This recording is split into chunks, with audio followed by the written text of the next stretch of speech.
It's the Worldwide Sports Radio Network. Worldwide Sports Radio presents the Haystack Show. With Mike Guido. And here we go. On a Tuesday, it is the Haystack and the Worldwide Sports Radio Network, iHeartRadio, TuneIn Radio, WorldwideSportsRadio.com. Mike Guido, Evan Mazza, my producer, Monica Ray, Big J journalist. Great to have you in here on a Tuesday. We're going to be pretty busy today, not going to lie. Barrington Grant comes on in a couple of minutes. Renee Canales at 1:30. We do have Ray Anzelowitz at 12. We have Speedy Petey at 12:30. We're jam-packing our show today, and I'm pretty sure we understand why. So I think that, you know, everybody's kind of like us. We're kind of trying to regain where we are. And after we learned of the tragic passing of Kobe Bryant, so I do want to share with you this because, you know, I myself had to come up with a decision. Me being a sports talk radio host, I had two choices on how to approach this situation. The first way was, and I was talking about this with my fiance the other night. The first way was to, you know, touch on it and acknowledge it, you know, share some feelings, but then go about my program the way that I normally do, because my job isn't to, I have a responsibility as a sports talk radio host to obviously connect with my audience, but my job is to entertain you. Okay, my job is not to, you know, make you more upset while you're driving in your car on your way to work. You know what I mean? So that was running through my mind. But the second choice was, and this is kind of what we're going to be doing today, the second choice is that, and my fiance was telling me this the other night as well, she's like, Mike, you kind of have a responsibility. Okay, you touch, you know, a lot of people listen to what you say. Okay, so you have a responsibility to offer comfort. Okay, you have a responsibility to offer conversation. And the way that a lot of people get over things, or a lot of people try to, I guess get over is the wrong term, but the way that a lot of people cope with these certain things the best is by talking about them. It doesn't even just have to deal with death. It has everything to do with, you know, almost anything in life. The best way to move past things is to talk about them, whether it's with a professional, whether it's with a parent, a friend, your spouse, your children, whatever it is. That's true. Whatever it could possibly be, you talking about it with a loved one is, or again, a professional, just getting the words out helps most people cope. So I have a responsibility to open the opportunity for my listener to interact, allow me to speak for them in a way. So that's what we're going to be doing today. We're going to be getting a lot of people's perspective. I also want to share this with you before we bring Barrington on. We do have him on the line, I believe, right, Evan? He's sitting there waiting. All right. So before I bring him on, I do want to tell you where I am sitting right now. I'm going to preface this show by telling you how this Kobe Bryant passing landed with me. The people that do know me, and I don't want you to feel bad that if you don't, but I've been a really harsh critic of Kobe for a long time. I really have. Okay, and I used to rip him. Okay, I used to rip on his character. I used to rip on his personality. I used to really, on his style of play, I used to bash Kobe. You know, I was never a fan that he was really inefficient with the basketball. I never was really a fan that he threw away so many possessions. People know how I feel about that. But I also never understood why he was so cocky. You know, I never I never loved the fact, and people know this about me as well, I've never been a fan of cocky athletes, right? Evan knows that. Whenever an athlete, is kind of feeling themselves a little bit, I'm like, all right, well, slow down, bud. Be a professional about it. I've always been a fan of athletes that are humble, okay? Athletes that show off never really do it for me, okay? And Kobe had this mentality of, I don't care what anybody tells me. I am going to be the greatest, and I think that I am. And then I think that I am.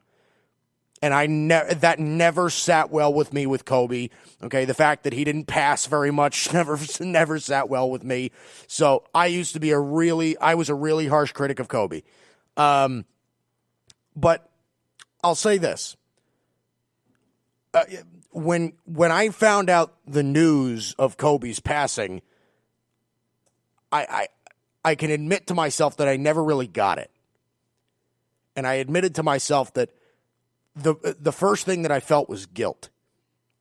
Okay, because it was just days earlier where I sent out this tweet, and I'll read my tweet to you as soon as I pull it up, because I do think I need to take responsibility for it.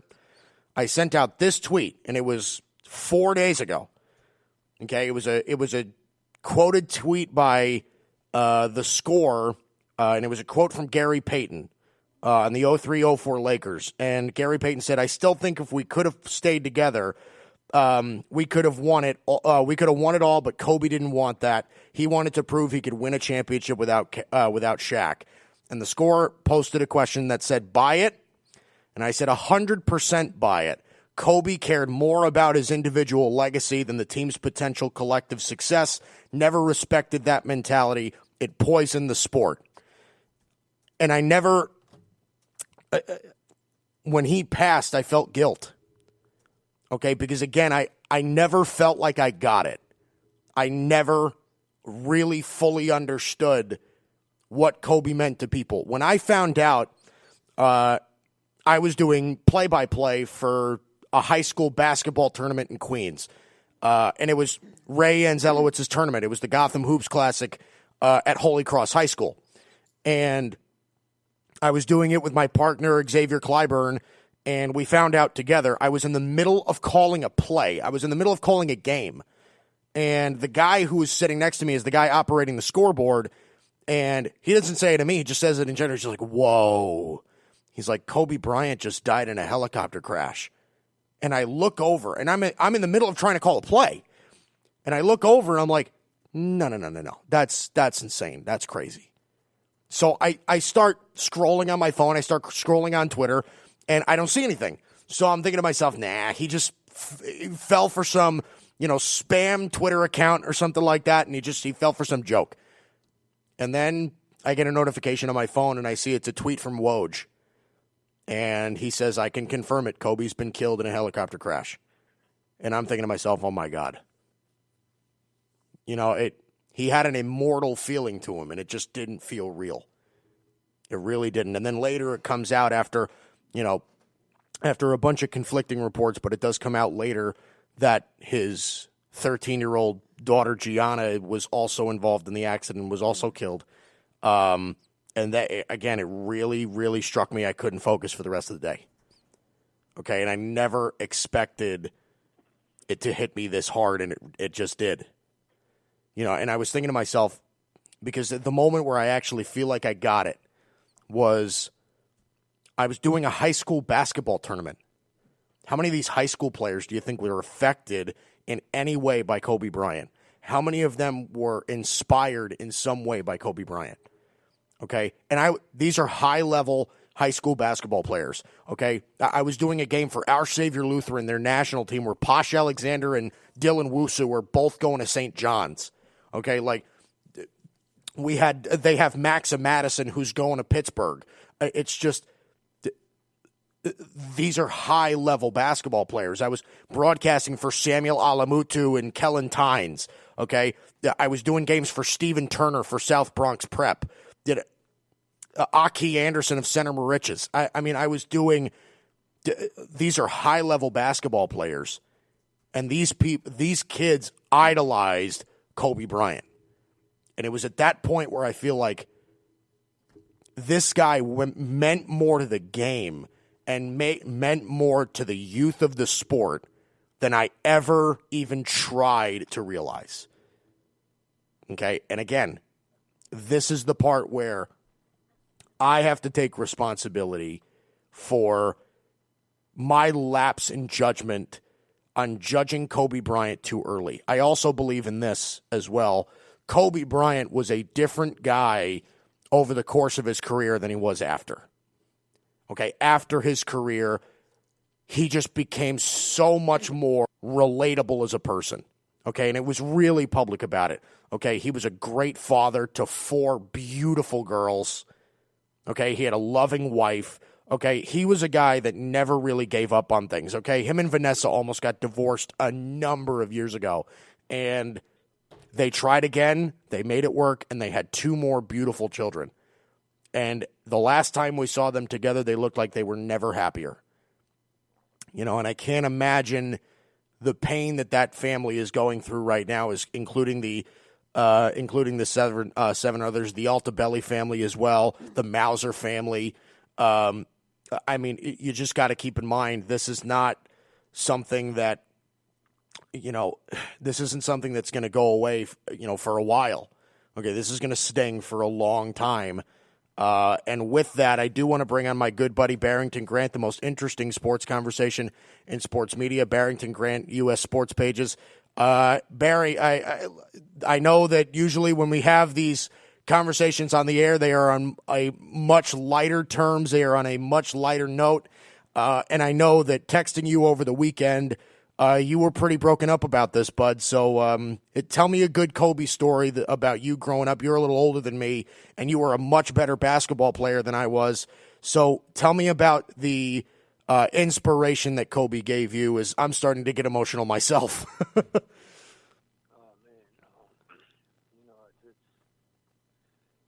That was my hero, Mike. I never, shied away from it. I always told people that the person that I am today, in regards to my drive, how I relate to people, how I talk to people, all came from him. They would always make fun of me as a kid because I would always sit there and I would imitate him. Just the way his inflections, how he spoke, how he, kind of put his lips, everything about the guy I idolized. And it goes back to when I was about 9 years old. My uncle lived in South Philly, and he would always tell me, he's like, listen, you got to come down here, man, because there's this kid that everybody's talking about that you remind me of him. And at that point, I watched basketball. I was a Magic fan. I wasn't really a huge Jordan fan. I didn't have anybody to attach myself to. So I went down to South Philly. We took a trip to Lower Marion, and I saw Kobe Bryant play in high school. That was the first time that I ever said to myself, that's my guy. That's my guy. I finally identified with somebody in the sport of basketball that I loved. And from then on, I was just a Kobe fan, and it so happened that my Laker fandom that was passed on to me by my mother met my personal fandom with Kobe Bryant because they became one. And it just felt right. All was right with the world. And, I played with that same, chip on my shoulder that he did. Obviously, I'm a 5'9" guy, but I always played with that passion because of that. That's who I got it from. And, I would always tell people, you don't appreciate Kobe Bryant when he's playing because a lot of people hate him. You got a lot of people that love him. You got a lot of people that hate him. But I always told people, when he's done, you will appreciate him so much more because of what he gave. He gave his entire being to the sport of basketball. Not a lot of people can say that. And the fact that he gave so much and continued to give after he retired. That's what a lot of people don't realize about Kobe Bryant, is that he never turned down an interview. He never turned down an appearance. He never turned down anything that had to do with the sport of basketball. He was always there to teach.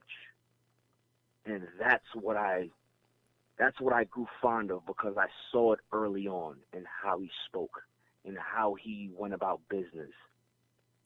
He was just a special person, and you're seeing the impact of that worldwide.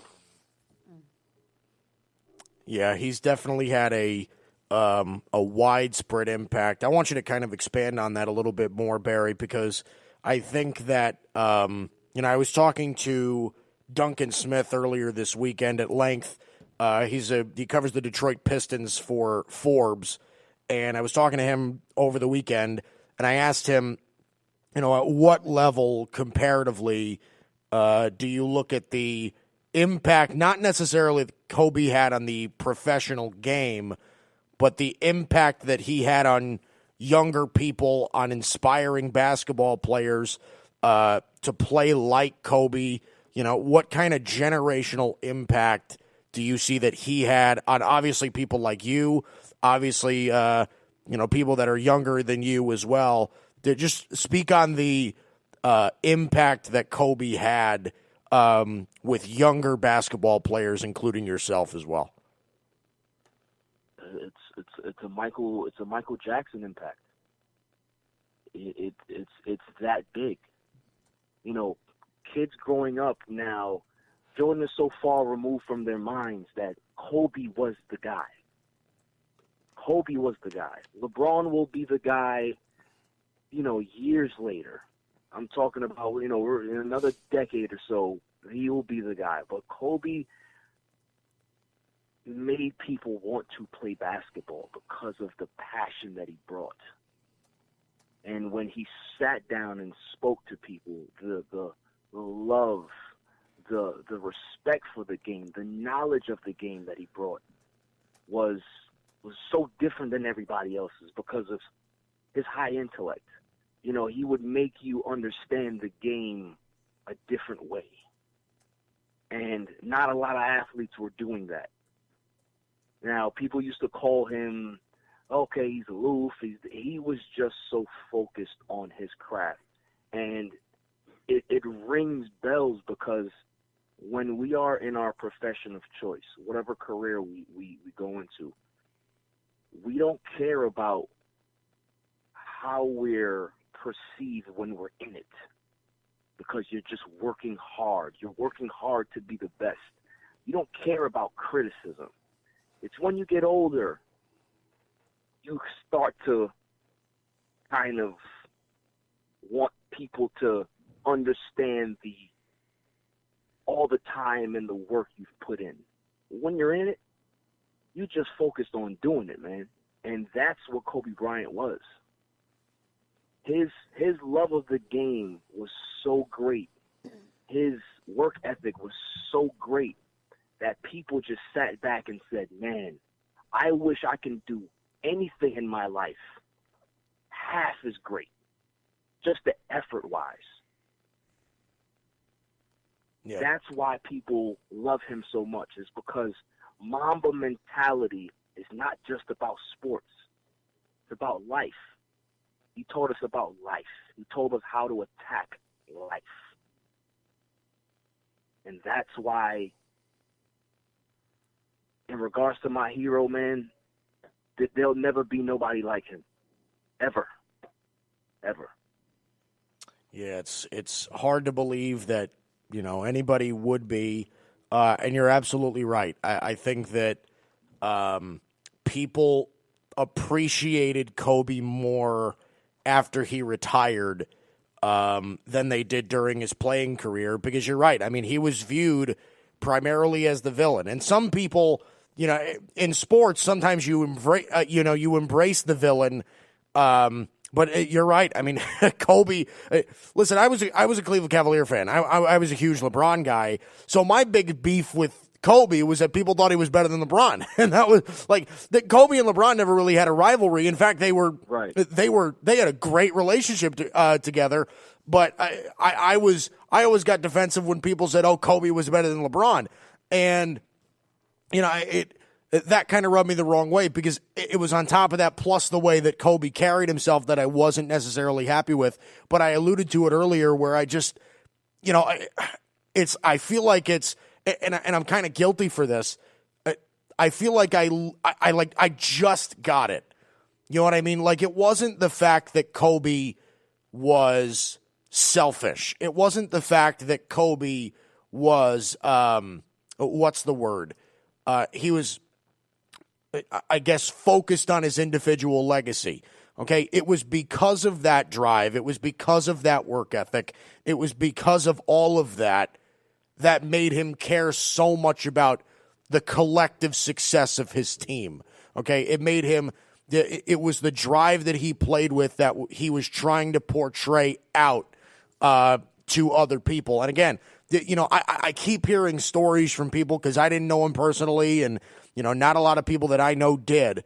But every story that I hear about people that had a relationship with Kobe, they're all telling me, they're just like, whenever I got to have a conversation with Kobe, whatever endeavor I was involved in, okay, whether I was a writer, whether I was anything, it didn't matter, whether I was an artist, whatever. He said, listen, there's no excuse for you to be talking to me right now.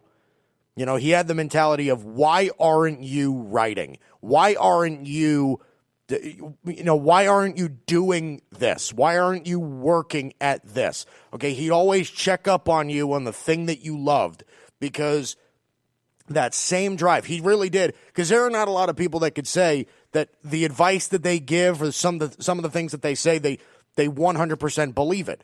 Kobe Bryant was one of those guys where Mamba mentality was something that he grew up with and something that he preached for years down the line, and that legacy is just going to continue to live on. You're right about that. The Mamba mentality just stretched out to more than just basketball. It is more of a life principle, and I think it took me, and maybe along with some other people, until now, unfortunately, to realize that. Normally that's how it happens, Mike. It's a sad reality that we live in, but you don't really appreciate an artist until he dies, right? Then you see his artwork and it's like, man, this guy was really something special. It's just how we're built, and it's not to beat yourself up about it. It's about, you get it now. Like, it's about understanding what people see. And sometimes you can't see it. Sometimes, we're so caught up in our everyday lives and what we do and how we view things that we don't care about how everybody else sees something. But when you sit back and say, man, this guy was really loved by a lot of people. Why? And it was the impact of how people lived their lives because they idolized him so much. I'll give you a story of myself. I wasn't a really good basketball player growing up. 11, 12 years old, I watched Kobe Bryant tapes. Once he got to the NBA, I was just watching Kobe, but I wasn't good.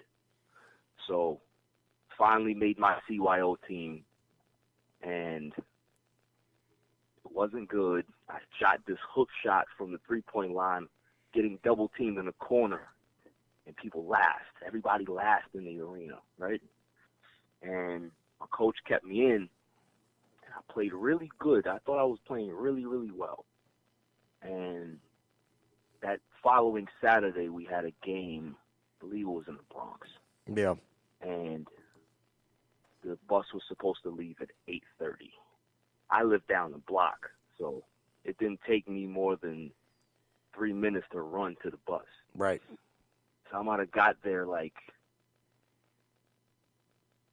8:15 or so. Yeah. No bus. And so I go inside and I ask the janitor, where's the bus? And he said the bus left around 8 o'clock. So I'm sitting there in the bleachers, and I'm in disbelief because the team that I love so much to play for, because I finally made a basketball team, they left me. And I ran home and I threw off my jersey and I'm crying and I'm like, I don't want to do this anymore. And my mother sees the commotion. She comes into the bathroom and she says, well, what's going on? I don't want to play basketball anymore. I'm done. So she said, you're going to let this coach destroy your dream? She said, what would Kobe do? And I looked at her. I'm like, what do you mean what would Kobe do? I'm 12 years old. I don't want to hear this. She said, would he quit? And I said, no. So she said, well, we're going to go buy you a basketball rim, and we're going to practice. And you're going to practice, and you're going to practice, and you're going to practice. So that summer, all I did was watch Kobe Bryant tapes. And I said I played basketball from 10 a.m. to 10 p.m. every day until I got good. And a couple years down the line, I saw that coach, and I lit him up for 39. I think I remember you telling me this story, yeah. And, you know, he was like, man, you grew into such a good player. You know, I'm proud of you. And, you know, as a kid, you don't have any animosity, but it was that level of failure. I needed that.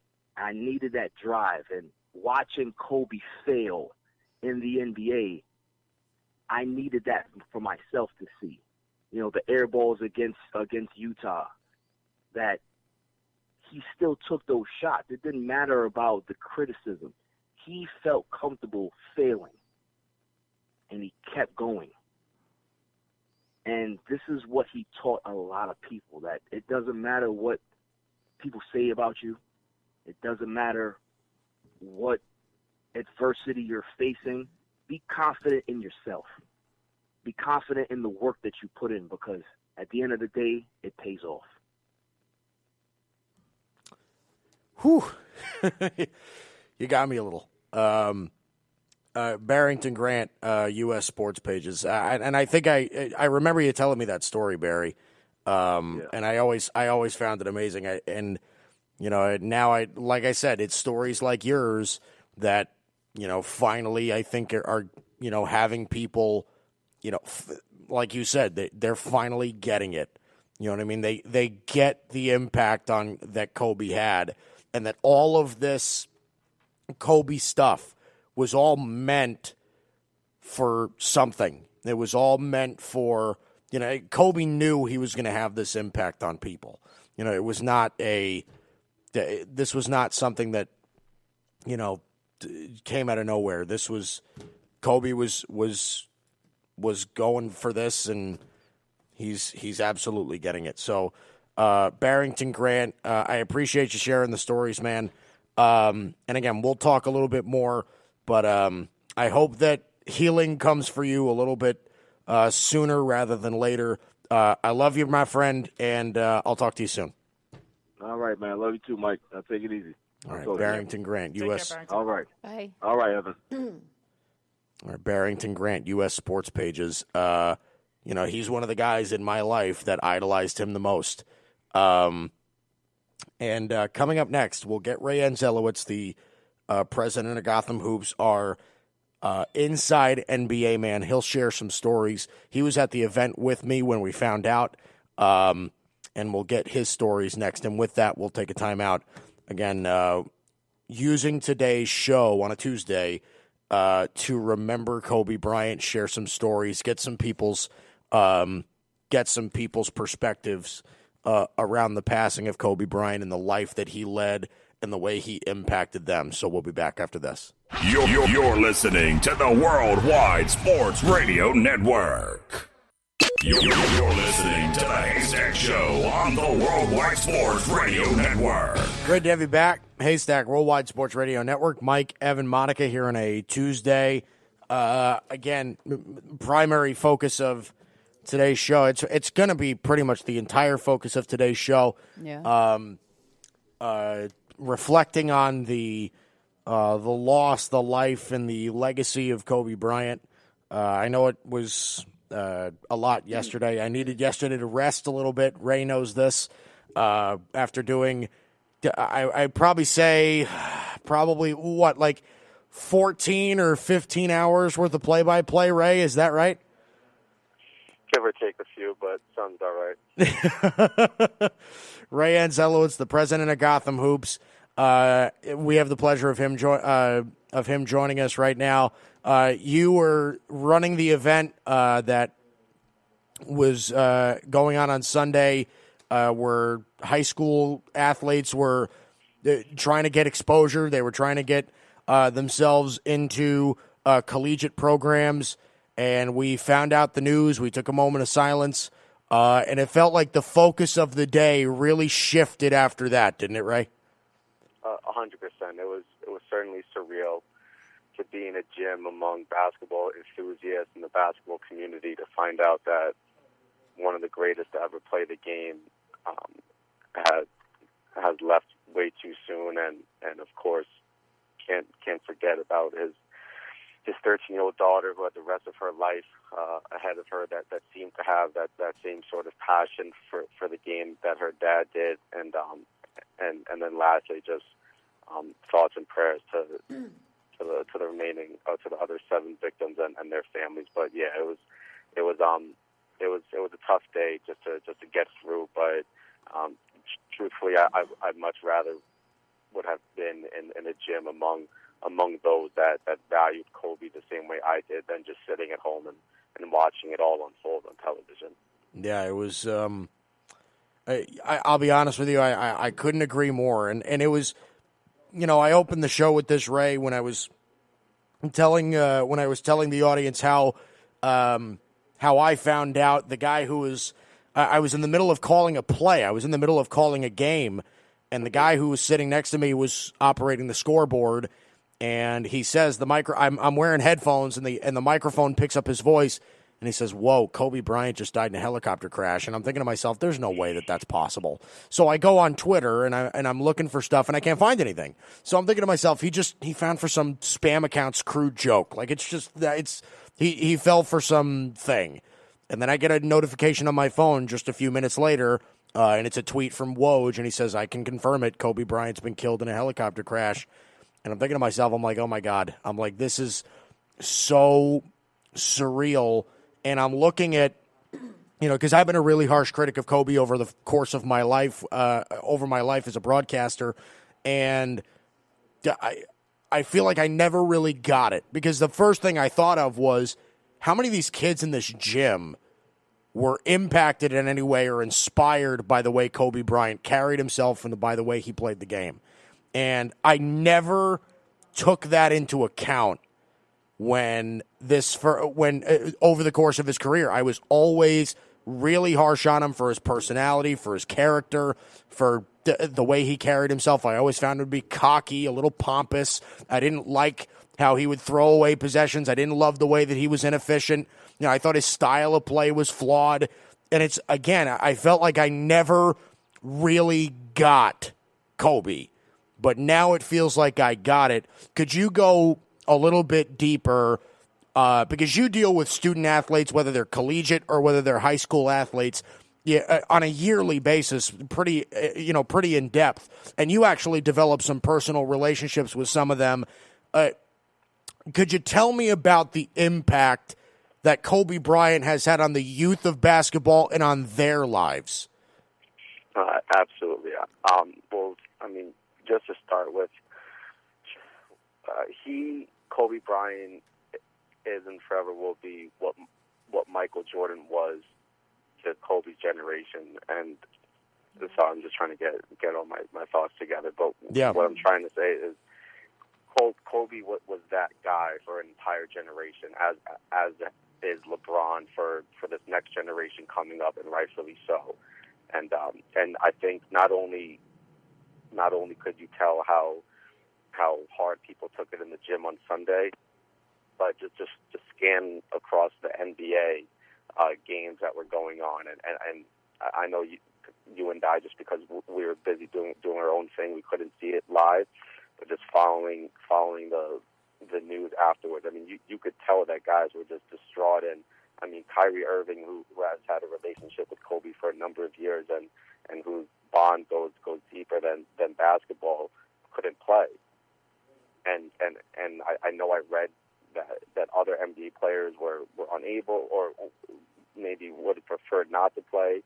And we saw just the impact that Kobe's legacy has by the NBA deciding to postpone today's Lakers-Clippers game. Yeah.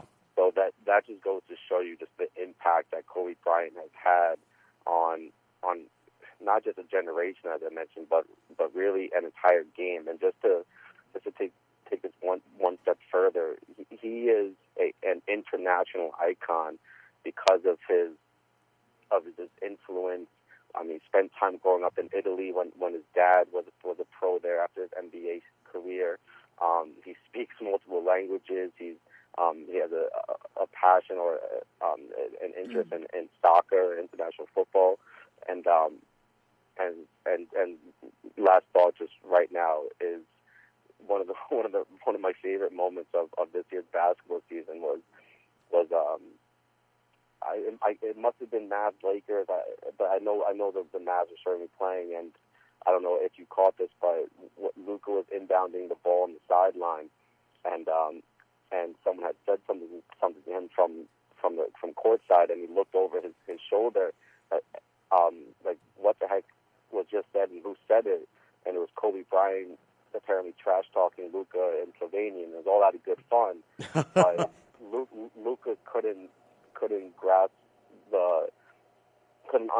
couldn't believe that someone was speaking to him in his native tongue, let alone it being Kobe Bryant. So I think that just small instance just goes to show just how powerful Kobe's presence was and how much he helped make basketball a global game.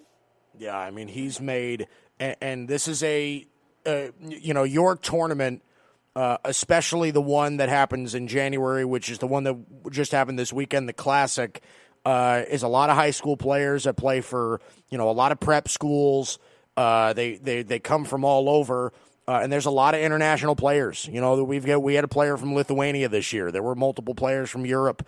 There was a number of players from different areas of the globe, and you could see that they were all impacted. And these are high caliber players that were deeply affected and were inspired by Kobe Bryant. So you can understand the impact that he had going forward with that. Now, you can tell me if I'm, way off on this, but, I at least found it for me that Kobe was he was almost like a different person during his playing career than after he retired. Because during his play career, it was very focused on basketball. He was all business. There was no joking around. He was a little bit serious. Yeah, he was. It was that, and he had that same crazy, dialed-in mentality. And he never opened up too much. And then, as soon as he retired, I mean, he became in my eyes, so much more relatable. Where he was a devoted father. He dialed in on raising his 4 beautiful girls, and he just became more relatable. It seems like, and again, I might be way off on this, but it's almost like you appreciated him more after his career than during his career. What are you? Where do you land on that, Ray?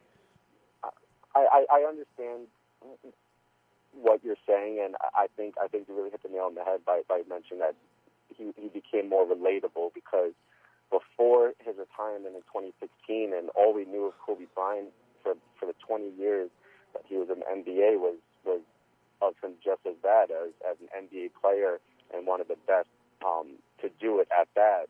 And post-retirement, we got to see him in a different light, and many, and rather very few people can relate to playing a professional sport, let alone being in the NBA.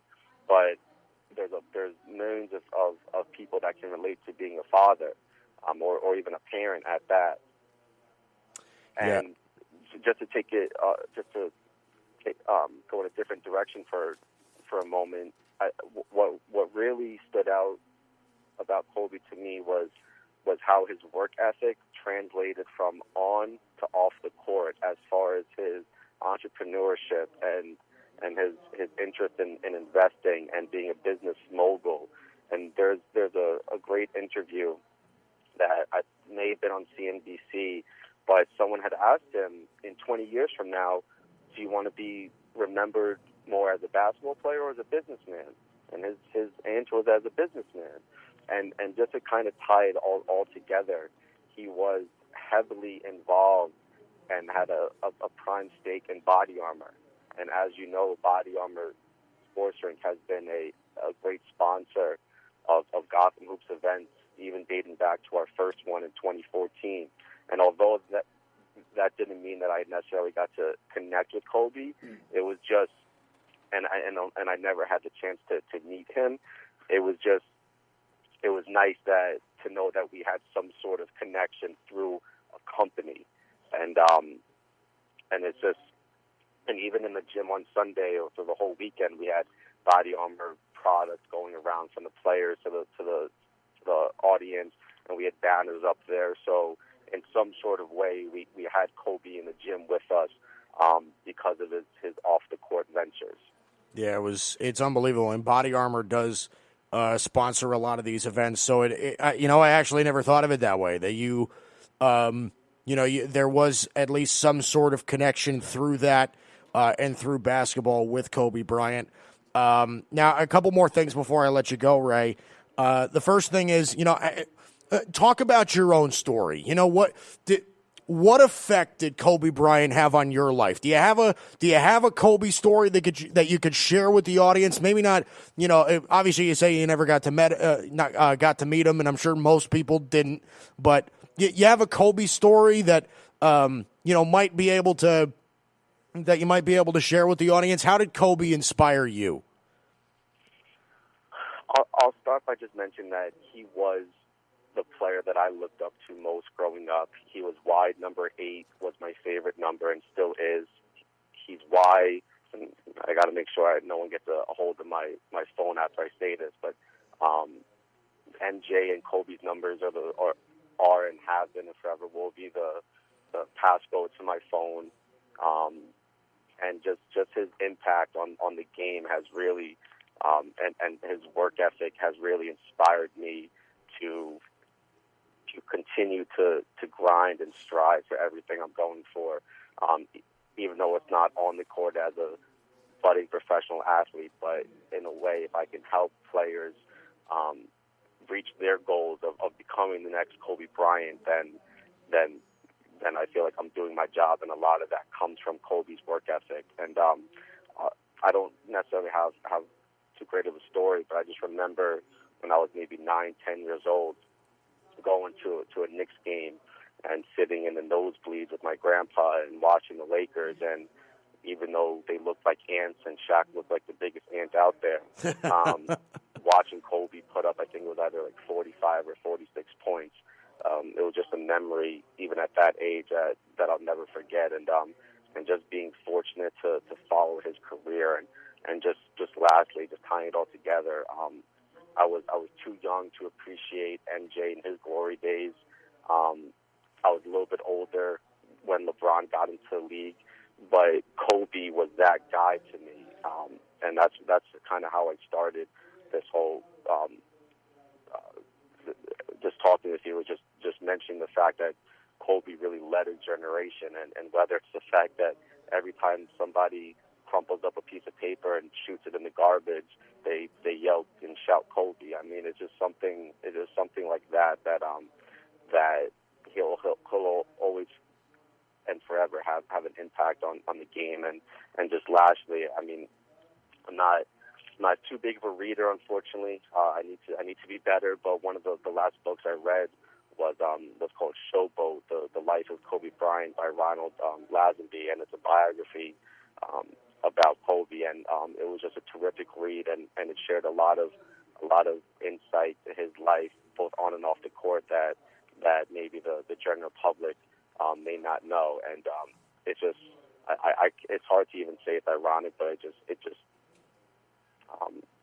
just nice that I was able to read and understand a lot more about one of my favorite players and arguably favorite people because of his passion for the game and how he handled himself on and off the court. And just I was able to learn a lot more about him. But it's obviously a tragic incident. The fact that his daughter Gianna was involved just makes it that much more heartbreaking, as well as the 7 other victims. So I appreciate you having me on today, and I look forward to listening to the rest of the show and continuing to hear what other people have to say about one of the best to ever do it. And very last thing, I'm all for changing the logo to Kobe. I think it's deserving. I think if anything, Jerry West is all for it, and people need to understand, if they don't, Jerry West is the man that traded for Kobe as a 17, 18-year-old on draft night. And I don't think there's any better way to hand off the baton from Jerry West to Kobe Bryant than making him the new logo. So I'll leave it at that. Yeah, and last thing before I let you go, Ray, really quick. In the wake of all of this Kobe news that's, I would say weighing down on a lot of people's minds and shedding a particular light on things. We did have a basketball tournament this weekend. So, and I know it's a showcase. There's going to be some news for players going forward. Maybe not any official offers, but maybe some looks that players are getting. Have you gotten any news on some of the play? I know it's only 2 days out for 2 days separated, but any news on any players that might be gaining some interest right at this point in the wake of this Kobe news? Absolutely. So there's nothing to confirm yet, but I do know after speaking to some of the coaches of teams that participated, there is significantly more college interest for the guys. I mean, we had arguably a dozen schools spanning majority Division I and some Division II.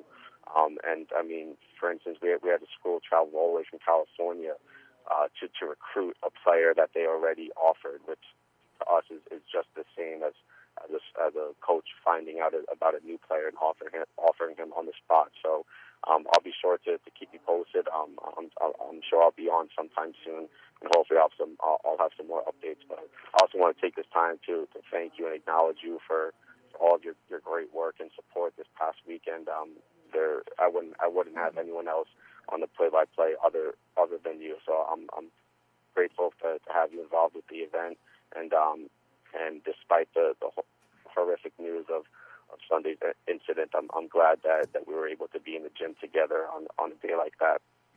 Yeah, absolutely, Ray, and I appreciate that. And nobody I'd rather work for. I mean, they are really great events, and I'm glad that in the wake of all that news, we at least had the chance to embrace each other, share the moment with each other. I think it made it maybe a little bit easier on all of us to receive that news together. But Ray Anzelowitz, the president of Gotham Hoops, our inside NBA man here at the network. Ray, thanks for coming on, bud. I really appreciate it. My pleasure. Thank you, guys. Take care, Ray. All right, Ray Anzelowitz, president of Gotham Hoops. He always has good insight, and he holds great tournaments. He holds great events for Gotham Hoops, and he's right. Body Armor does sponsor the company. They do sponsor the events. And they're a big sponsor. They've been around for a long time. And Kobe Bryant was heavily involved with Body Armor drinks. So, and I never thought of it that way. There is a semi-connection between everybody that gets involved with Gotham and with everybody that gets involved with Ray. And they do kind of have that. It might be a far distant connection, but it is a connection to Kobe through Body Armor and through basketball in that respect. All right, coming up next, we'll get Speedy Petey on here. We'll talk. We'll get his thoughts on Kobe, the impact that Kobe had on him. Also, it is Super Bowl week, so I am going to ask him some Super Bowl questions. Get us prepared for Super Bowl Sunday. All that coming up next on the Haystack on the Worldwide Sports Radio Network. You're listening to the Worldwide Sports Radio Network. Worldwide Sports Radio presents the Haystack Show. with Mike Guido. Great to have you back. It's the Haystack on the Worldwide Sports Radio Network, iHeartRadio, TuneIn Radio, WorldwideSportsRadio.com. Mike Guido, Evan Mazza, Monica Ray, Big J journalist. Good to have you in here on a Tuesday. We were waiting for Speedy Petey, but every time we call him, it goes straight to voicemail. So I guess we're not important enough for him. Yeah. He's too busy. Speedy, Man. Speedy, when you get the chance, call him, my friend. Yeah. He's too busy for us. Blah, blah, blah. Freaking Speedy. Jesus. Freaking Speedy. Freaking Speedy. God damn it, Speedy. How did he get that name? Does anybody know? Errol gave it to him. I have no idea. Is it a sarcastic name? Yeah. His real name's Kyle. But, Gotcha. whatever. Speedy Kyle. I guess Speedy Kyle didn't work as good as Speedy Pete. Not Kyle the creator, like Tyler the creator. Oh, my God. We- Don't even get me started. Yeah. I guess Speedy Kyle didn't work. Didn't fit better than Speedy Petey. So I don't know. I don't know. Kyler, the creator. I'll see myself out. Did you notice that the Empire State Building was lit up in remembrance of Kobe? And, Yes. In purple and gold. Yeah, and a lot of places have been doing that. Madison Square Garden did it. Yeah, Warner Brothers in their they in Los Angeles they had the water tower, the WB water tower. Excuse me, they lit it up in purple too, in all purple too. A lot of like Monica said, the Empire State Building, the Garden obviously did a lot of things for him. The game with this is the day on Sunday, the Raptors and Spurs took a 24-second violation for him in honor of him, and took a moment for him. Both teams did. Both teams did. The Raptors and the Spurs. It goes to, again, you hear all the stories now coming out. Hear all the stories now that someone has Barrington just now talking about his the impact Kobe had on him, the impact that Kobe had on Ray, the impact I'm sure Speedy had that Kobe had on Speedy, the impact that we're going to hear Renee. Renee was at that game at the Garden where Kobe scored. I think it was 81 points. I believe it was. I don't want to get it wrong. I think he scored 60 at the Garden. It was 60 at the Garden. Okay, so it was 60 at the Garden. The 81-point game was against Toronto. That's what it was. I got them mixed up. I apologize. I got it mixed up. Renee was at that game, and he's going to call in. I'm sure he'll call in and talk about the impact that Kobe had on Renee. And you hear ESPN anchor Ellie Duncan. She talked about Kobe's impact on her and the story that she had about Kobe, and the story that Kobe talked about her about being a father. So here's Ellie Duncan on Kobe Bryant. It's likely that you're hearing many personal anecdotes about Kobe Bryant, so here's mine. I met Kobe one time, backstage at an event for ESPN in New York, and I saw him and I thought, oh my gosh, that's Kobe. I got to get a picture for the gram. That's the picture. I didn't get it for a few minutes because as I approached him, he immediately commented on my rather large 8-month pregnant belly. How are you? How close are you? What are you having? A girl, I said, and then he high-fived me. Girls are the best. I asked him for advice on raising girls, seeing as though he quite famously had 3 at the time. And he said, just be grateful that you've been given that gift because girls are amazing. His third daughter, Bianca, was about a year and a half old at the time, so I asked if he wanted more children. And he said that his wife, Vanessa, really wanted to try again for a boy, but was sort of jokingly concerned that it would be another girl. And I was like, 4 girls, are you joking? Like, what would you think? How would you feel? And without hesitation, he said, I would have 5 more girls if I could. I'm a girl dad. When it came to sports, he said that his oldest daughter was an accomplished volleyball player and that the youngest was a toddler, so TBD. But that middle one, he said, that middle one was a monster. She's a beast. She's better than I was at her age. She's got it. That middle one, of course, was Gigi. When I reflect on this tragedy and that half an hour that I spent with Kobe Bryant 2 years ago, I suppose that the only small source of comfort for me is knowing that he died doing what he loved the most, being a dad, being a girl dad. Yeah, that story rips me apart.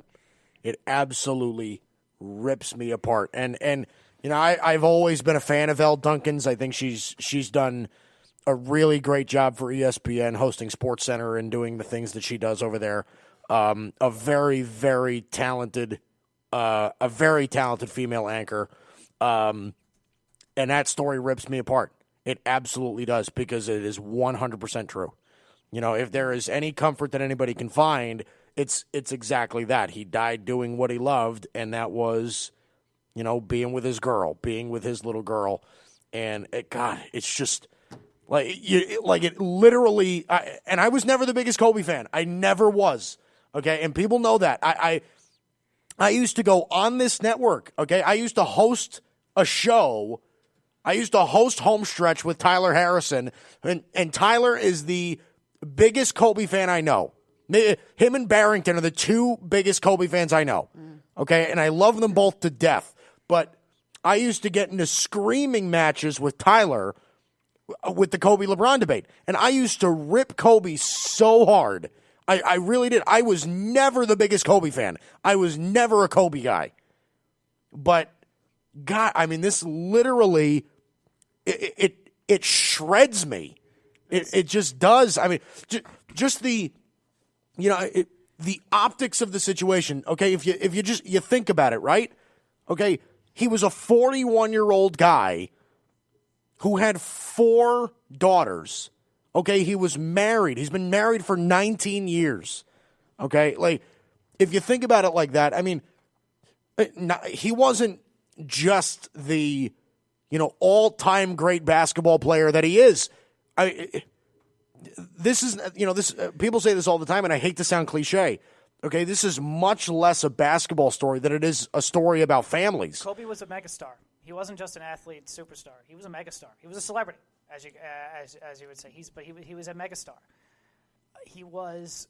There was a video that I didn't know this. There was a video that popped up of I think it was a month ago or so, and there was a car accident in Los Angeles. Yeah. And he was directing traffic. He was directing traffic after the accident, and he went to the people who were involved in the accident to comfort them, just to talk to them, just to comfort them. Again, speaks so much to, and this does bring me to my favorite Kobe moment of him as a player. It was after he won the NBA championship for the 5th time. This is after they beat the Celtics. He goes on the table. They win at the Staples Center. He goes on the table, and he puts his arms in the air as the crowd of the Staples Center are just going crazy. And that moment, and I think back to that I look back at that video, and I think back to another story about a young child who was just born, and they gave him the name Kobe. Unfortunately, he was diagnosed with a sickness, and he passed away shortly after. But Kobe visited that kid in the hospital, and he comforted that family, and he was talking to that family, and he was telling the family, hey, listen, if you need anything, you know, I can help you. If you need anything, I can help you. And that just meant so much to that family. And I think back to that moment where after he wins that championship, and it means how much Kobe meant to the city of Los Angeles, how much Kobe meant to the city of Los Angeles, and how much Kobe meant to the people that he inspired and people that loved him, not just in Los Angeles but around the world. And I think in regards to Los Angeles, a lot of people said it best. A part of LA died.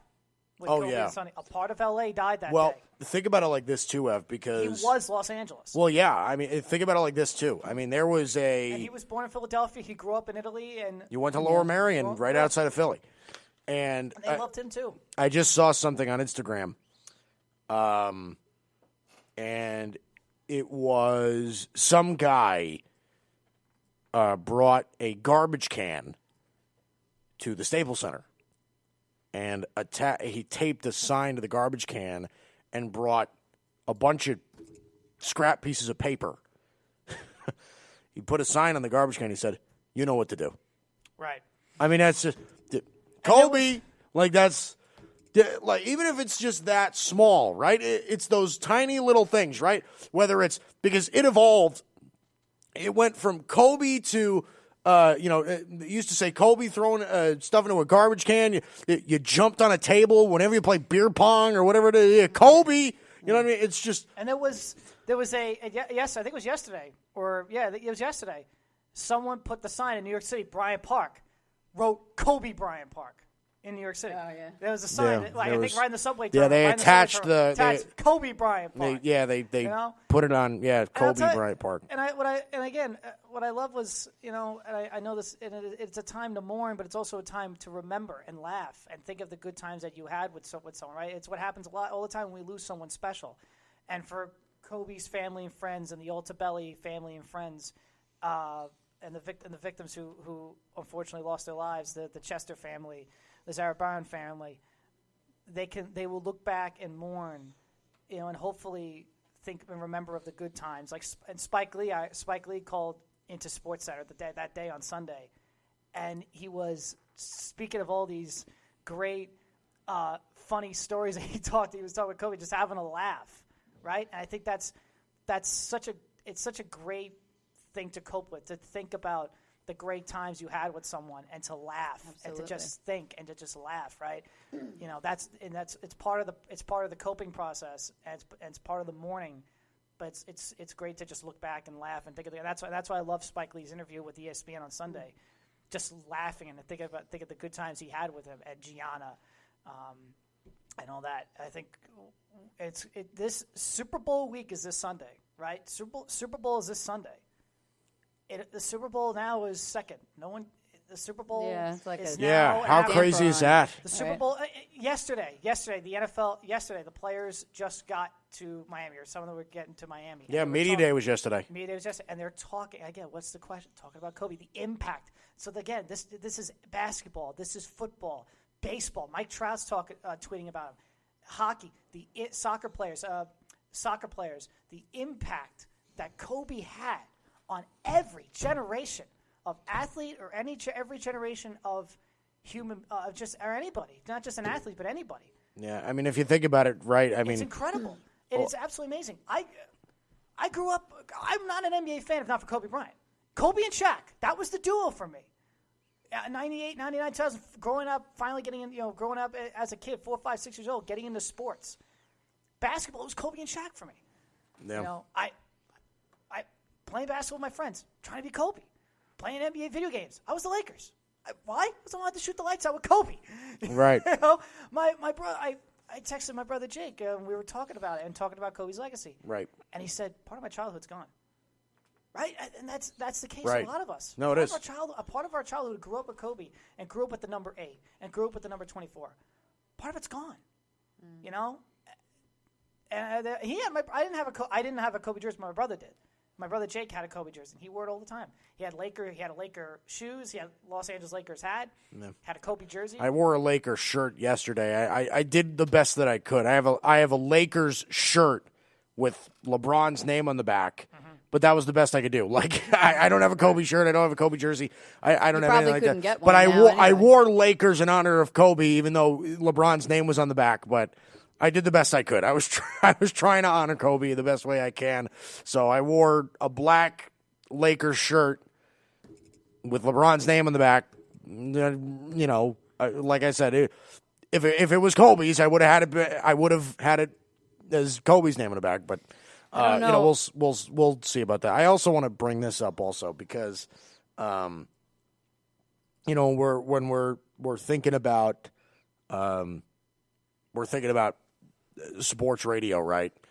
We're all in this business.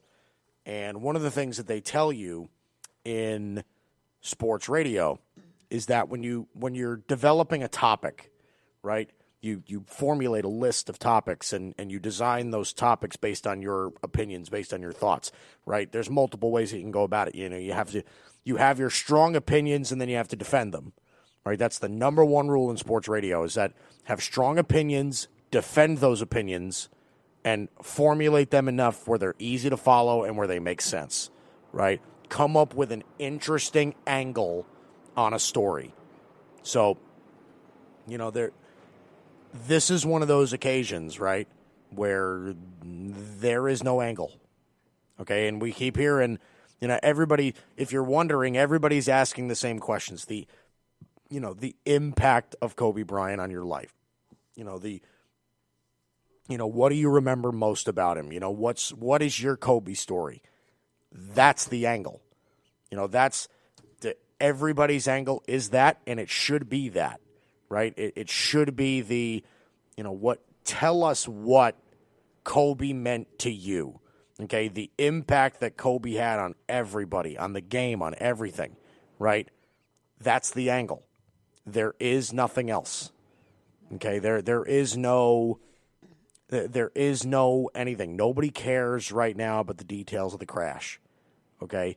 The fact of the matter is that we have 9 people that are now no longer with us because of a helicopter crash, 2 of which are Kobe and Gianna Bryant. I also want to, make this clear too, because, the families of the remaining people that were killed in that crash have heard exactly that. When they watch television, when they watch the news, when they watch anything, they hear Kobe Bryant, Gianna Bryant, and seven others. Yes. Right? It's the 7 others. They keep hearing that. So I want to take the moment to, read off the names. It is John Altobelli, his wife Carrie, and their daughter Alyssa. Those 3, the Altobelli family. John Altobelli was actually a coach for OCC baseball, and he's meant a lot to the sport. You hear a lot of baseball players at both collegiate and pro and high school, honestly, other coaches and everything like that say that he had a big impact on their development, on their love for the game as well. John Altobelli, a great teacher of the game of baseball. Coach Jeff McNeil. Yeah, he did. John Altobelli, with his wife Carrie and their daughter Alyssa, a mother and daughter Sarah and Peyton Chester, a Mamba Academy basketball coach Christina Mauser, and then the pilot was Ara Zabayan. Mm-hmm. So, and I apologize. I didn't, when I was bringing up the family names, I did not bring up the Mauser, Christina Mauser, and the Mauser family too. There as they mourn too. Yeah. So I just want to let everybody know those are the 7 others. Those families have kept hearing. It's Kobe and Gianna, and then 7 others. Right. These other people are not getting the same recognition. And I know that our show is doing pretty much the same thing of, prioritizing and making the point on Kobe. We are a sports show, and Kobe is the most recognizable name. So we are focusing a lot on Kobe Bryant. But Kobe, Gianna, John Altobelli, his wife Carrie Altobelli, their daughter Alyssa Altobelli, the mother and daughter Sarah Chester and Peyton Chester, Christina Mauser, and then the pilot Ara Zabayan. And he was Kobe's pilot all the for time. For a long he time. He said he would never fly unless he flew with him. For a long, long time. And here's one thing that I do want to get off my chest as well, because this is something that I've heard before. And I think that some people are looking this in the way wrong light. And I'm not going to criticize you. And I'm not going to take shots at you or anything like that. Okay? But you do have to understand, okay, that Kobe was not making a bad decision taking his daughter up in a helicopter.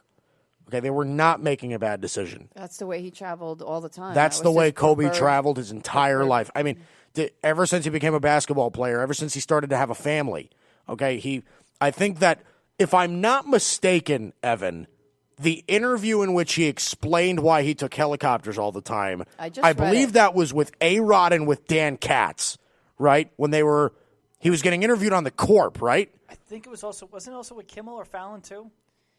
They might have done it too, but the clip that I saw, I think, was A-Rod and Dan Katz that were talking to him. If you don't know who Dan Katz is, that's Barstool Big Cat. But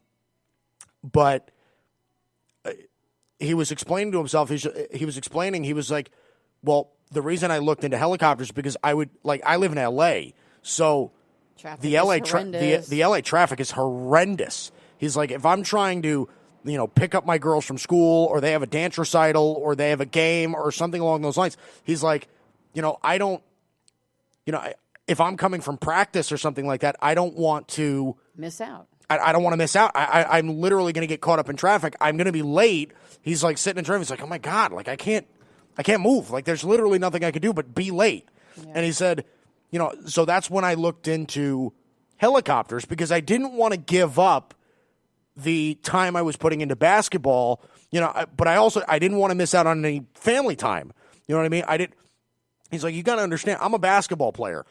I'm on the road for half the year. Like, it's not like I'm playing every game in Los Angeles. I'm on the road. There's going to be a date in February where I'm going to be in Indiana. Like, what I mean? There's going to be, I'm going to be on the road all the time. So I didn't want to miss any time with my daughters and with my wife. So Vanessa would call me and say like, I would like, listen, Kobe, I'll pick them up from school. Don't worry about it. And he's like, no. I'll pick them up. I don't want to miss time like this. I don't want to miss these times with my daughters.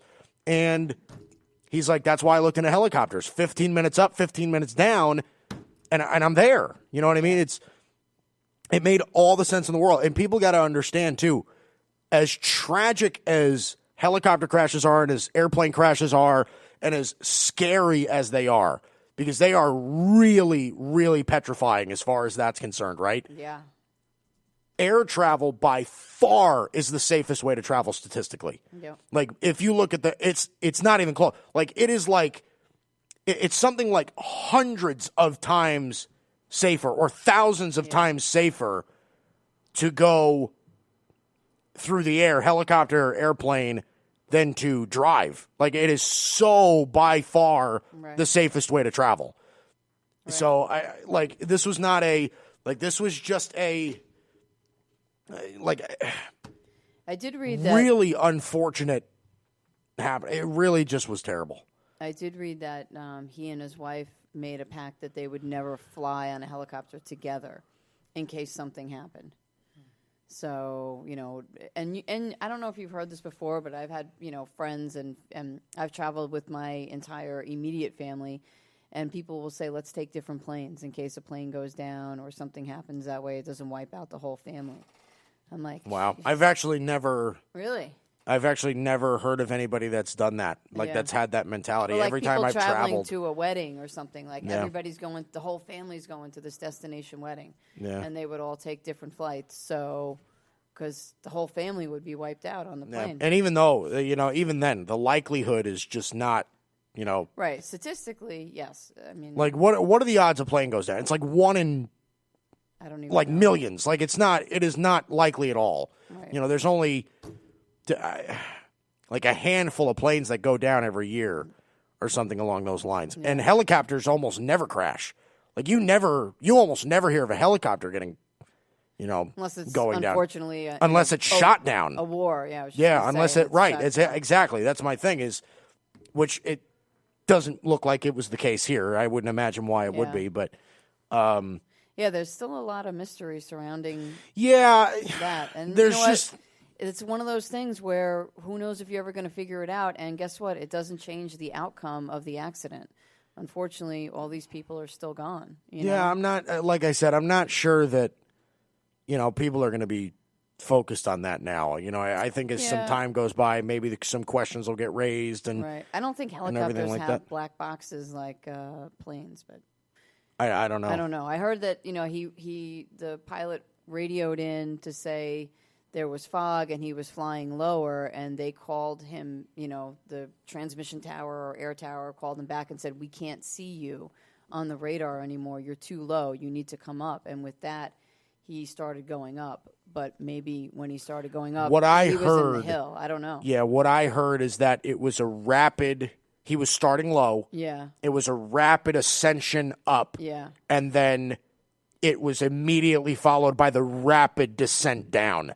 It was like up, like quick, rapidly up, and then straight down. Right. That's what I heard. But again, there's going to be a time where that is going to get discussed, and we're going to learn the details of what actually took place. I'm sure it was not from what it looks like. Usually it comes out a lot quicker. It doesn't sound like it was pilot failure. It doesn't sound. It just sounds like it might have just been a incident. Right, exactly, where just nature took place. Yeah. And it really just impacted it, and it really is. I don't know. I don't know if you could find this, Evan, but reading about Kobe's life, I learned that before he really started into basketball, I mean, he always played, but I guess before he went pro, he tried to be a rapper. Yeah, he had a little... And he recorded a song called K-O-B-E. So with Sony Records or something like that. Yeah, he had that one stint over his career where he tried rap. He was kind of razzed over that, but he did meet... Didn't he have a song with LeBron? Didn't Kobe have a song with LeBron? He was also in a video with Destiny's Child, you know. Yeah, he was. Beyonce was yeah, you know what? I do remember and that. he was in that that documentary about Bruce Lee, becoming Bruce Lee, or I am Well, Bruce he had a Lee. relationship with Bruce Lee, I think. Bruce Lee is amazing. Yeah. But he did meet his wife, Vanessa, while he was recording that video for KOBE. Wow. And I also read, everyone was like, look at his name. It's so unique. So his parents apparently love this Japanese steakhouse, and they actually named him after Kobe beef, which was a very Kobe, very high priced selection of meat. So that's where his middle name was Bean. Kobe Bean. Kobe Bean so Bryant. I guess they got beans with their steak. Which right? It's unique. I'll say it's definitely unique, and it's stuff like that kind of makes you laugh, right? I think that obviously at this point in the process, everybody heals differently. Right. We're all I think it's important to realize now, right? And the real purpose of programs like this, not just ours, but sports radio programs. All over the country, whether it's national, local, whatever, they are serving one primary purpose, right? One main purpose is to show listeners that you are not alone in your morning, okay? We are here to give you company, okay? And like Paula was telling me earlier, okay, Paul, just to give you an example of how far out this reaches, right? Kobe doesn't watch. Paula doesn't watch basketball. She does not care about basketball even a little bit. Okay, she would have zero interest in it if she weren't, engaged to you, engaged to me. You know what I mean? And she texted me while I was at the tournament. She texted me and said, "Did Kobe just die?" Like in big bold letters. Did Kobe just die in a helicopter crash? And I had to text her back, "Yeah, he did."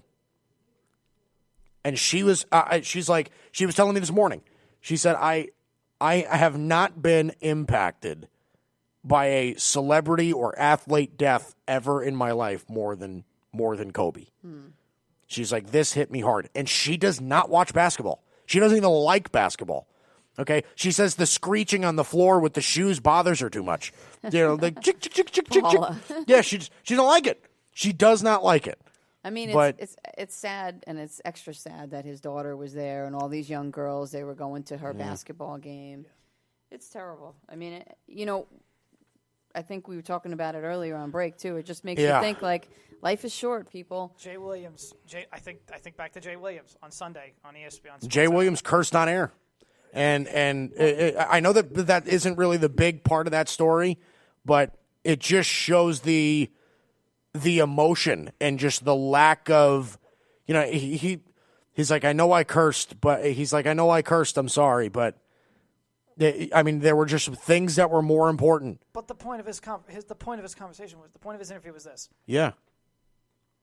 Let it go, right? Any animosity you have towards family and friends, life's too. Our friend Ronald Smith tweeted out pretty much this. You never know what tomorrow brings. Hug your loved ones, family, friends. Hug your loved ones every day. Tell them you love them. And as Jay Williams said, any animosity, anything, problem we have, hey, we all have problems with family members and friends. We all have some issues, but whatever you have, let it go. And just learn to just hug every day, because you never know what tomorrow brings. And I think that's something that's very, what Jay Williams said that day, and even what our good friend Ronald said, Ronald Smith, is very true. And so, it's very true. Learn to love and hug your family and friends and your loved ones every single day. Tell them you love them. Right. Let any animosity you have, let it go. Because you never know what tomorrow's going to bring. It's true. As everyone mourns passing, and we remember everyone who is, and remember everyone, the people who passed away in that helicopter crash, all 9 of them, and we send our condolences and our, prayers to the families as they go through this difficult time. All of them, every single one of them, So. All right, a couple of minutes. We get Renee Canales on with us. He was at the game where Kobe scored 60 points at the Garden. I'm sure he's going to have some pretty good Kobe stories. I've known him for a long time. So Renee Canales coming up next. It's the Haystack on the Worldwide Sports Radio Network. You're listening to the Worldwide Sports Radio Network. Worldwide Sports Radio presents the Haystack Show. With Mike Guido. Here we go. Hour 3. It's the Haystack on the Worldwide Sports Radio Network, iHeartRadio, TuneIn Radio, Worldwide SportsRadio.com. Mike Guido, Evan Mazza, Monica Ray, great to have you in. Thanks. Boy, here on a Tuesday, it's a difficult day, and it was a difficult day yesterday as well. It's just, and it isn't really getting any easier. We have not gotten all the way there yet, and it's going to be a while before we do. Finding out about the passing of Kobe Bryant, and with that, I do want to throw it over to my good buddy who's on the phone now, Renee Canales, right on time, unlike Speedy. Way to go, Speed. I'll have to talk to him later. But Renee, usually when you and I talk, it's on much more positive terms. So I apologize for the, I guess the reason that we're speaking right now, bud. Renee, do we have you? Do we have you? Yeah, it doesn't sound like it. All right, well, we'll get him back on the line. So we've been having phone troubles lately. We've been having phone troubles for a while. I just looked up some favorite things of Kobe. So his hobbies and interests, he said his favorite things to do were swim and play soccer, of course, aside from basketball. Yeah, no, he was a big soccer guy. Yeah. Kobe was a huge soccer guy. His favorite color, of course, purple and yellow. Yeah, well, his favorite. I wonder if that was his favorite color before he became a Laker. I don't know. What do you think? Said favorite food. It said cheese and spicy Mexican food. Cheese and spicy Mexican food. Favorite book. Doesn't like to read. So he wasn't a big reader, but he was honest. Hey, listen, I don't. Not a lot of people do like to read. Yeah. I like this one. Favorite perfume. NBA Lakers cologne for men. Do you even know they made it? No. That's bizarre. They made what? Yeah, NBA Lakers cologne of course, for men. But that isn't that just like that is such a Kobe thing. Right. That is such a Kobe thing to say. It's just my favorite perfume, Lakers perfume. Like it's crazy. His favorite NBA player, Magic Johnson. That's expected. Favorite movie, Star Wars. Oh, there you go. That's right up Evan's alley. There you go. I wonder which Star Wars movie. Probably It probably just the first said one. Star Wars. Probably yeah. the first, maybe the first one. New Hope. And then it says favorite music, hip hop. Yeah, it's okay. He wanted to become a rapper, so that's understandable. Favorite song, Higher by The Game. I guess. Oh, he was a Game fan. Yeah. All right. There's one song by The Game that I like. Favorite number 8. Oh. Wow. Favorite pet, a dog, which is he's a dog guy. Yeah. Woo! And he was fluent in Italian, so he was bilingual. Yeah. I mean, living there from the age of 5 to 14. Yes. Yeah. Fluent Italian, fluent But why Spanish. did his family move to Italy? Well, his parents, I think, were Italian. Well, his right? dad was a basketball player, but did his dad play basketball in Italy? I don't understand. Maybe. I was like, Yeah, I don't know the specifics of his upbringing, but It's funny. I know he spent some time in Italy, yeah. They had a picture of him, I guess, in his first basketball team in high school, and he was the shortest guy in the picture. Oh, boy. All right. So with that, let's bring on Renee Canales. Renee, do we have you, bud? Do you hear me? Yes, I do. Can you hear me? Yeah. Hey, Renee. See, Hi, he could. how are you? I wanted to kind of do the burgundy thing. I can hear you. Can you hear me? I can hear you. Can you hear me? No, I hear you. You're not allowed to make those references because you still haven't watched the movie. You know what, So Monica? stop it. Why do you have to be such a I buzz? just don't Jesus. understand. Mike, you knew that was coming. You ran into that one. Whatever. Why can't okay. you watch it? Jeez, you gotta. You're killing that. Ridiculous. Whatever. All right. Anyway, I'll get over it. So, Renee, I wish that we were talking on much brighter terms, bud. But we're now in the wake of Kobe Bryant's tragic passing. And I started the show off today by saying, you know, I spent, and you know this, I've spent a lot of time being a really harsh critic of Kobe, his character, his play style, the way he carried himself. And I feel like I never really got it, right? And I feel like I'm beginning to get the whole Kobe thing now. You know, and it's unfortunately after he passed, but it seems like there's a greater appreciation for Kobe now than during his playing career. Where does Kobe land for you, bud?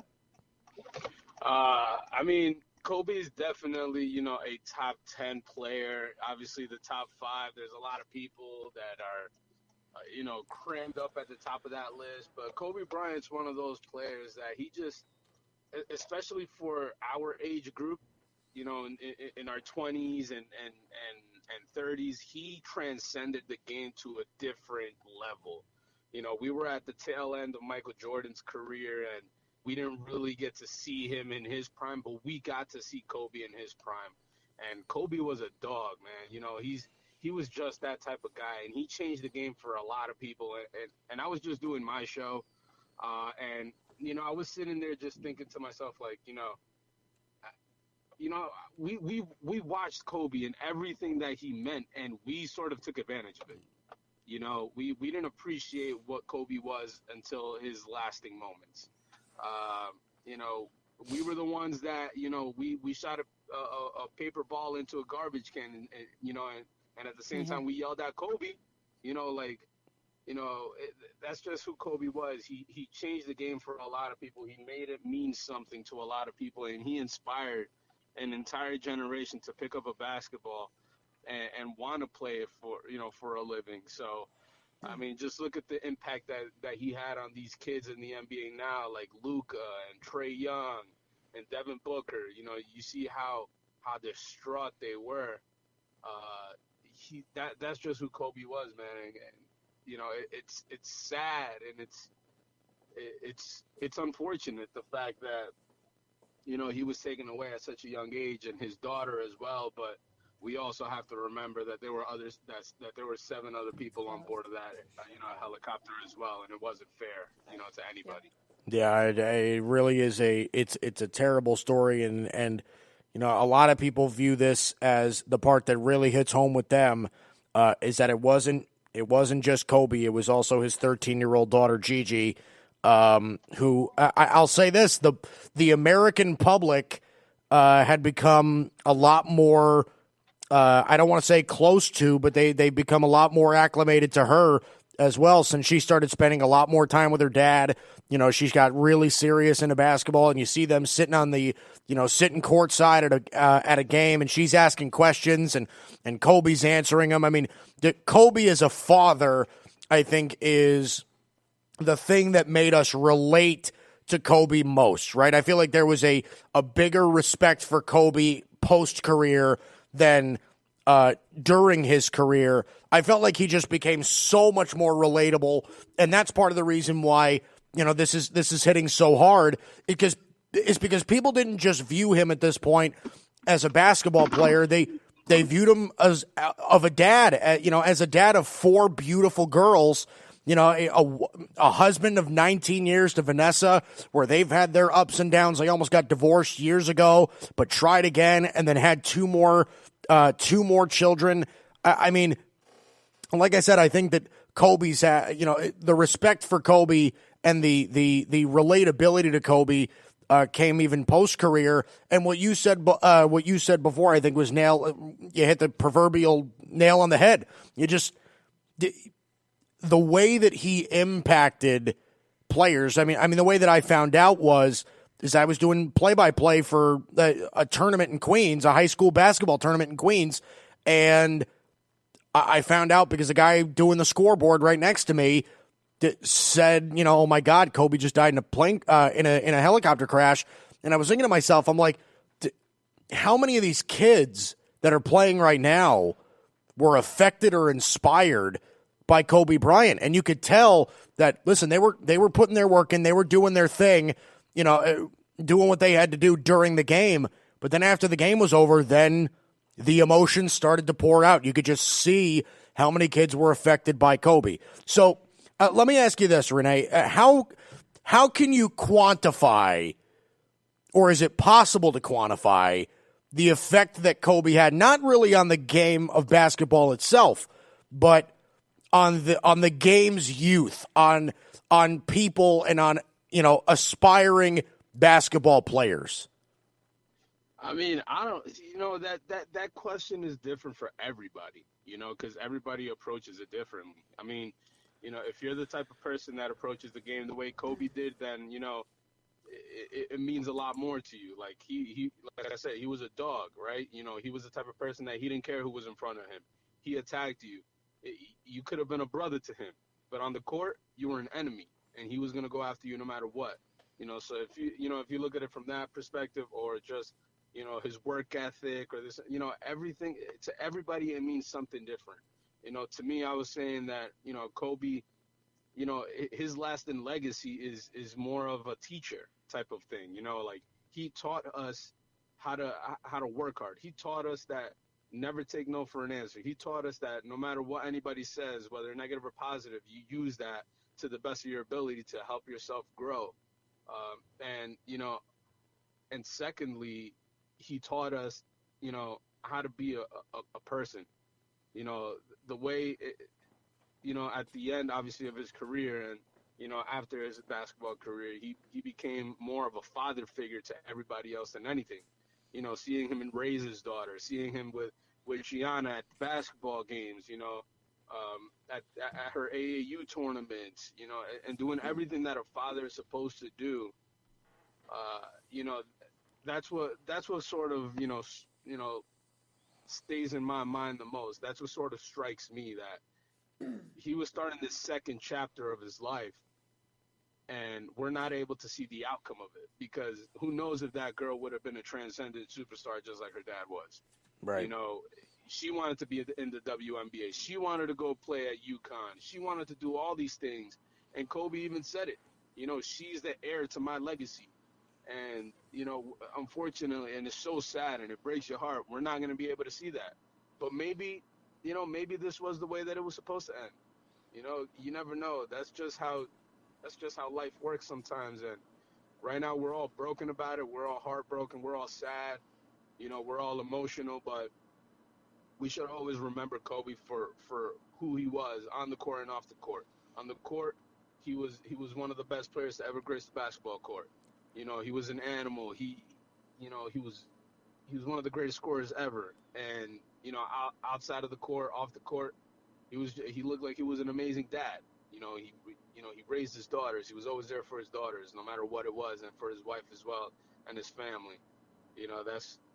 That's just the the unfortunate part. And now you have a mother of 3 children now, of 4 children now, having to take care of 3 because one of them, unfortunately, tragically passed away. Yeah, that's another part of this too. Is you got to think about the perspective of Vanessa as well, where she lost her husband of almost 20 years, and her 13-year-old daughter, who again, it's just it's something that is unimaginable. The pain that she could. That she should be going through at this point. Now, Renee, one of the things I knew about you before any of this took place is that you have a memory of Kobe right? Where you were actually at one of Kobe's most memorable games as a basketball player. Kind of tell the story and the impact that Kobe had on you, and tell the story of that day where you watched Kobe. One of the days where Kobe was at his best. Yeah, so 2009, the Knicks were playing the Lakers at Madison Square Garden, and that was sort of known as Hell Week for the Knicks because you had the Lakers, the Celtics, and the Cavaliers all in consecutive games. LeBron with the Cavs and the and big Garnett three with Boston and, geez. yeah, exactly, and then obviously Kobe with the Lakers. So for Christmas, we do a Secret Santa thing, and I asked for my Secret Santa to get me tickets to go see a Knicks game, man. My cousin ended up being my Secret Santa. He came through. They got me tickets to go see the Knicks. It just so happened to be the Lakers. That was the first time I was ever going to go see Kobe. I was like, this is cool. At that point, I wasn't as big of a basketball fan. And, I go to the game, and it just so happens that that's the game that Kobe Bryant dropped 61 points at the Garden. One of the greatest games in basketball history. He – at that point was the highest, the person with the most points ever scored at Madison Square Garden. At that point, before that, it was Jordan. And then, now you have, Kobe Bryant going in there. And I'm sitting all the way up in the rafters, like second to last row with the column next to me, blocking half of my view. And, we're all chanting MVP, MVP as he's coming off the court. And it's like one of the most surreal moments that I had ever been a part of. And at that point, Kobe Bryant to me was, one of my favorite players, and he pretty much made the game of basketball fun for me. Like, he made me like it even more than what I already did. And, for that, I'm very, very grateful for. And, unfortunately, a lot of us weren't able to meet Kobe Bryant, but he was more family than anything else, that memory will stay with me for the rest of my life. And I will always tell that story, that I was at the game that Kobe Bryant dropped 61 points on the Knicks. And, it's crazy to even say that I was there at that game, but I was. And, the impact that he had, just look at me, right? I at that point, I was just a simple fan of the game. I was a Knicks fan. I didn't know much about it. But then after that is when my fandom became, what it was, and why I appreciated Kobe the way I did. And, I didn't really make it known to a lot of people. I kept it to myself, because people like to argue Jordan, Kobe, Jordan, Kobe, Jordan, Kobe, and then LeBron, Kobe, LeBron, Kobe, LeBron, Kobe, Jordan. And, that's where it is now. But, yeah, that's what it is for me, man. I was at that game. It was one of the most surreal moments of my life in terms of being a fan. Boy, looking back at it, I was one of the people chanting MVP in the crowd, and it's awesome to say that I was there. Yeah, Kobe had a special effect on people, and he definitely made some memories for a bunch of people, for the games that he played, for the way that he impacted the game, the way that he impacted everybody's lives, the Mamba mentality, which applies to way more than just basketball.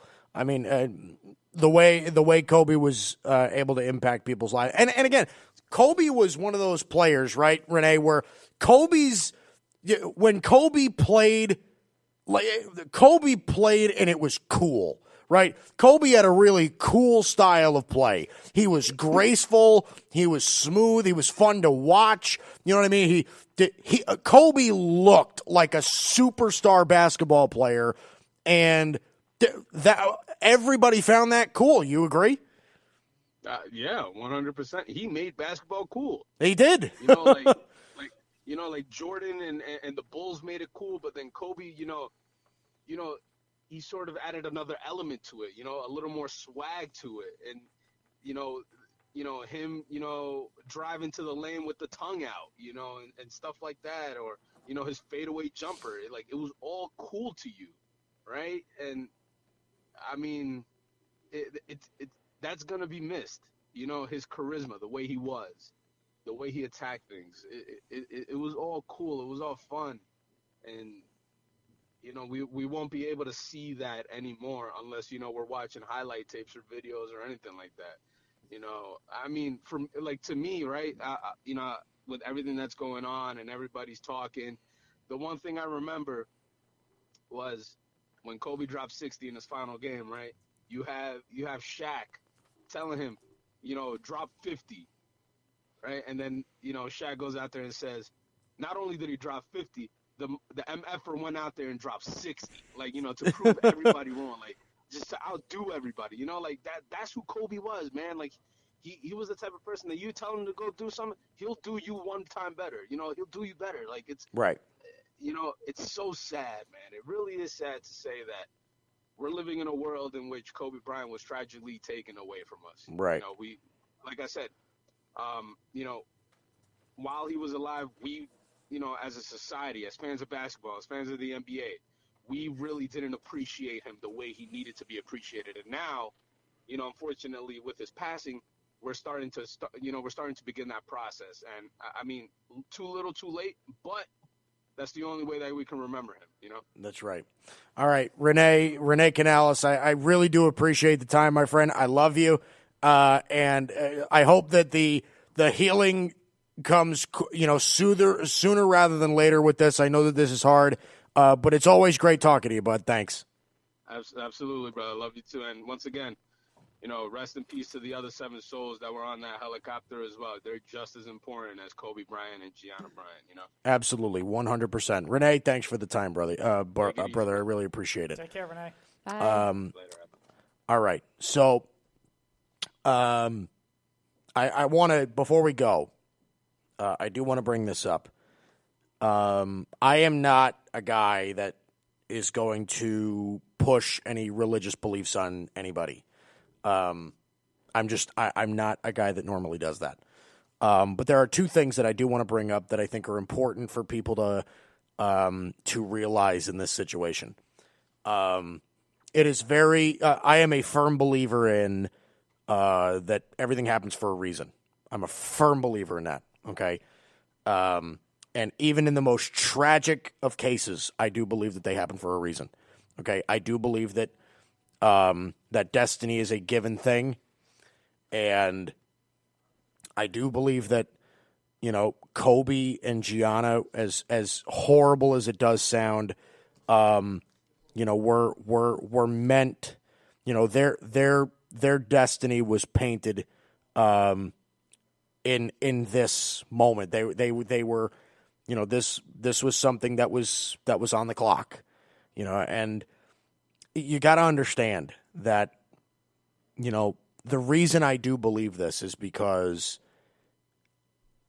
I think that everything that happens to every person has an effect on somebody else.